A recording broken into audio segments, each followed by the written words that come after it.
डर सबको लगता है।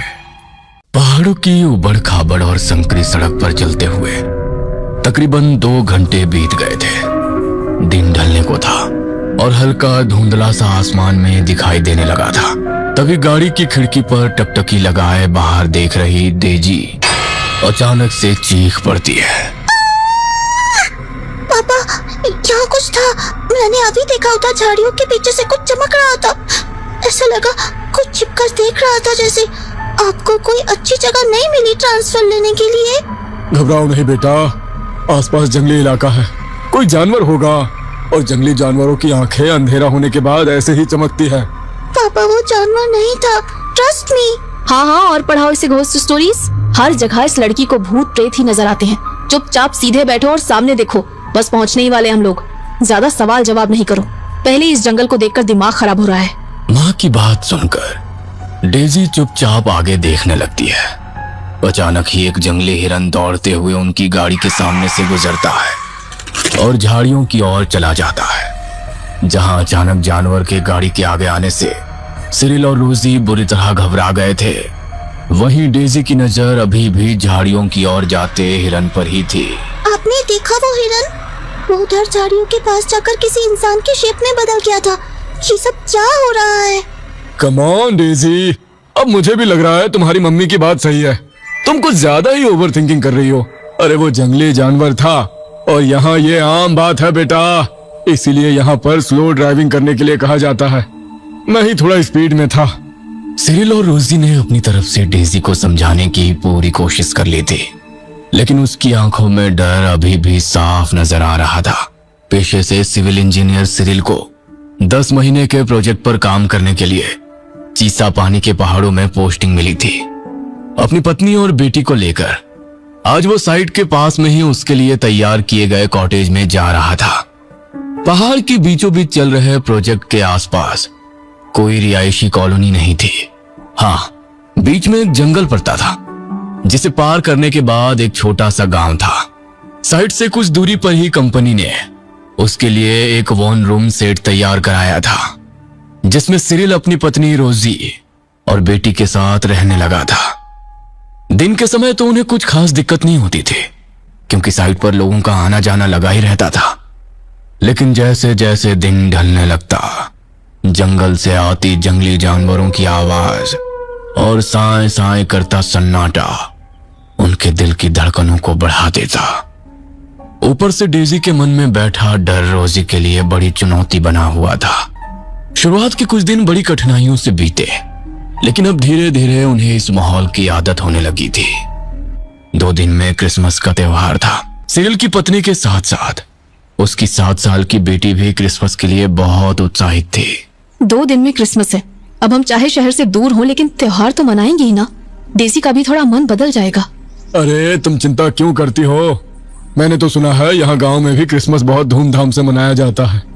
एक बड़ा सा चर्च भी है।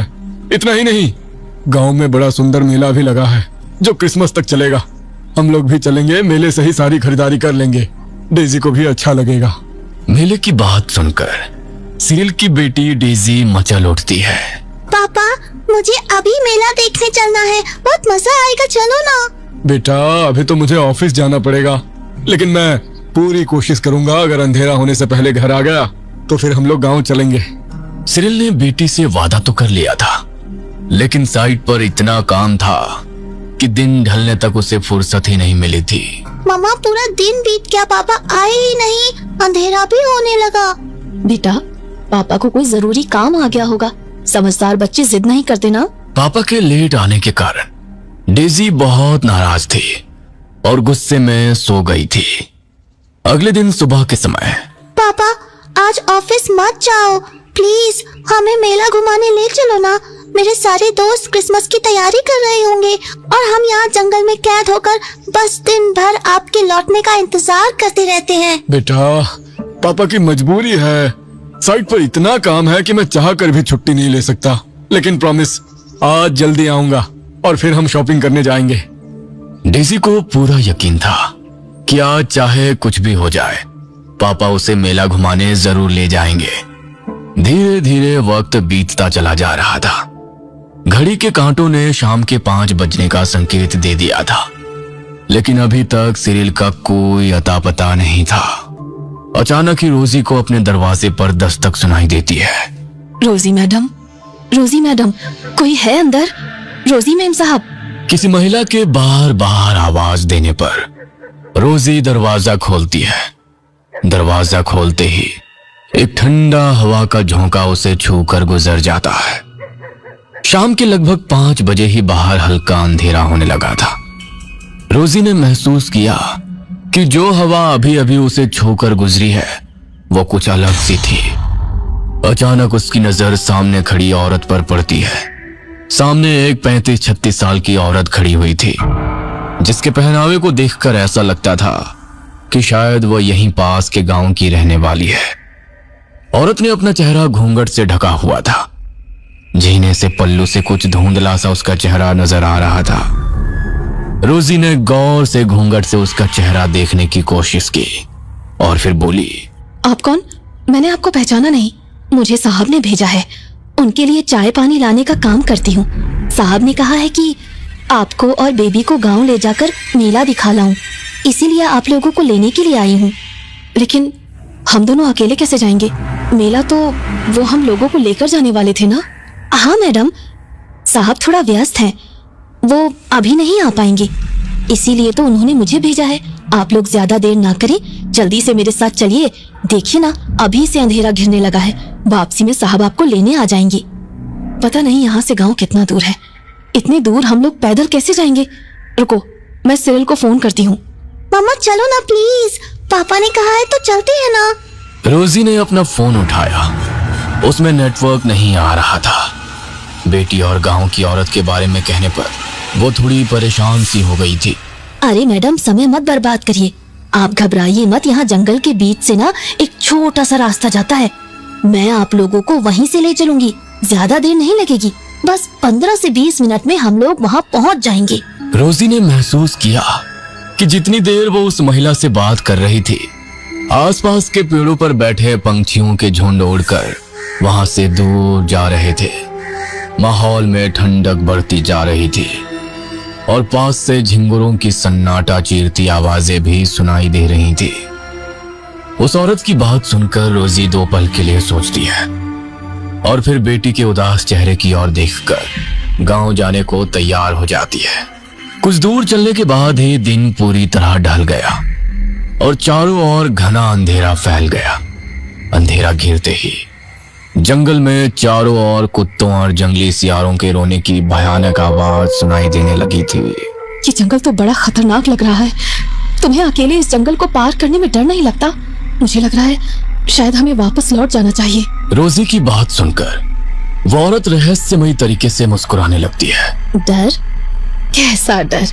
आप शहर के लोग डर का मतलब कहाँ जानते हो? अब यहाँ आ गई हो तो डर किसे कहते हैं ये भी धीरे धीरे जान जाओगी। घर से निकलना आसान है, लेकिन अब वापस लौटना असंभव है। क्या मतलब? मेरा मतलब है कि अभी वापस जाने में जितना समय लगने वाला है उससे कम समय में हम गांव पहुंच जाएंगे। अभी लौटने का फायदा नहीं है। क्रिसमस आने वाला है। आपके घर पर क्रिसमस मनाते हैं या नहीं? हम तो बड़ी धूमधाम से ट्री लेकर आते हैं, फिर डेजी के साथ उसे सजाते हैं, केक काटते हैं, बहुत मजा आता है। मदर मैरी एंड जीसस सबकी रक्षा करें। इतना कहकर रोजी अपने गले में पहने क्रॉस को उठाकर अपने सर से लगाती है। ये सब बातें बंद करो। ये किस तरह से बात कर रही हो तुम? मैं तुम्हारे धर्म को नहीं मानती, इसीलिए मुझे इसके बारे में बात करना पसंद नहीं। अरे गॉड तो सबका हेल्प करता है, भगवान कहो या अल्लाह या जीसस। आप एक बार प्रेम से उनके सामने कन्फेस करके देखो, सब कितना अच्छा लगने लगेगा। रोजी की बात पूरी सुने बिना ही उस औरत ने अपने कानों पर हाथ रख लिए और गुस्से में जोर से चिल्लाई, चुप करो, मैंने कहा चुप करो। बंद करो अपनी ये बकवास, बंद करो। रोजी उस औरत के इस तरह से चिल्लाकर बात करने से बहुत घबरा गई थी। उसने महसूस किया कि चिल्लाते समय उस औरत की आंखें अजीब तरह से लाल हो गई है। मम्मा, अभी मैंने वहाँ पेड़ के पीछे एक लड़की को खड़े हुए देखा। वो मुझे देखकर अजीब सी नजरों से घूर रही थी। उसका पूरा चेहरा बिल्कुल सफेद था और आंखें बिल्कुल काली। मुझे डर लग रहा है मम्मा। रोजी घूमकर उस तरफ देखती है। नहीं बेटा, यहाँ पर कुछ भी नहीं है, डरने की बात नहीं है। मम्मा है ना आपके साथ, आपको वहम हुआ होगा। बच्चों की कही सारी बातें झूठ या वहम नहीं होती। इस बार आपकी बच्ची एकदम सही कह रही है। यहाँ अक्सर प्रेत आत्माएं दिखाई पड़ती हैं। कहते हैं इधर जंगल में तो छलावा भी रहता है, जो जितने चाहे उतने रूप बदल लेता है। एक बार उसकी नजर जिस पर पड़ जाए उसे वो अपने साथ ले ही जाता है। अंधेरा होने के बाद ये जंगल उसका हो जाता है। ये क्या कह रही हो तुम? इस तरह का भद्दा मजाक मत करो। देख नहीं रही हो बच्ची डर रही है। बच्चों के सामने क्या बोला जाता है क्या नहीं, इतनी भी तमीज नहीं है तुम्हारे अंदर। पता नहीं सिरिल ने क्या सोच कर इसे भेज दिया। मैडम, आप दूर गांव से आई है ना, इसीलिए अभी इस पहाड़ के बारे में ज्यादा नहीं जानती हैं। चलिए मैं आपको बता देती हूँ। कहानी सुनाते हुए रास्ता भी आसानी से बीत जाएगा। गांव में लोग कहते हैं कि बहुत साल पहले इस जंगल में एक डायन रहती थी, जो भेष बदलकर लोगों को छलती थी। वो डायन 3 बार आवाज लगाती थी। उन 3 आवाज में अगर कोई उसकी बात का जवाब दे दे तो फिर वो उसे अपने साथ ले जाती थी और उसका खून पीकर अपनी प्यास बुझाती थी। और फिर उस आदमी की उम्र उस डायन को लग जाती थी। जिन लोगों को अमर होने के लिए उस डायन ने मारा, वो सभी आत्मा इस जंगल में कैद हो गई हैं। असमय मौत हुई है ना, मुक्ति मिलना आसान नहीं होता। इसीलिए एक नहीं दर्जनों आत्माएं घूमती हैं इस जंगल में। उस डायन का खात्मा करने के लिए गांव के लोगों ने उसे जलाकर मार डाला था, लेकिन मरकर वो और भी खतरनाक हो गई। और अब वो छलावा बनकर इस रास्ते से गुजरते लोगों को छलकर अपना शिकार बनाती है। मम्मा, ये आंटी क्या बोल रही है? भूत प्रेत छलावा डायन, मुझे डर लग रहा है। मुझे घर जाना है। बस थोड़ी देर और हिम्मत रखो बेटा।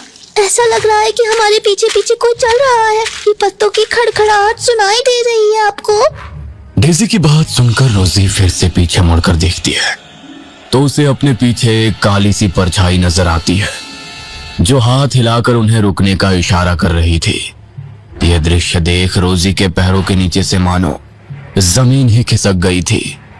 अब उसे लगातार जंगल में बिखरे सूखे पत्तों पर किसी के कदमों की आहट सुनाई पड़ रही थी, जिसके कारण वो अपनी बच्ची का हाथ मजबूती से थामे घबराते हुए तेज कदमों से आगे दौड़ने लगती है। तभी रोजी को भी एक छोटा बच्चा, जिसकी आंखों की पुतलियां गायब थी, पास की झाड़ियों से झांकता नजर आता है, जो गुस्से में उनकी तरफ ही देख रहा था और नाम गर्दन हिला रहा था। डेजी, तुम सही कह रही थी, मुझे भी वो बच्चा नजर आ रहा है। कुछ तो है यहाँ। मुझे ऐसा लग रहा है हम वाकई किसी गलत जगह फंस गए हैं। कितनी देर से हम बस चलते ही जा रहे हैं, लेकिन ये जंगल तो खत्म होने का नाम ही नहीं ले रहा है। घबराइए नहीं, इस तरफ चलिए। हाँ, अब वो आपका पीछा नहीं करेगा।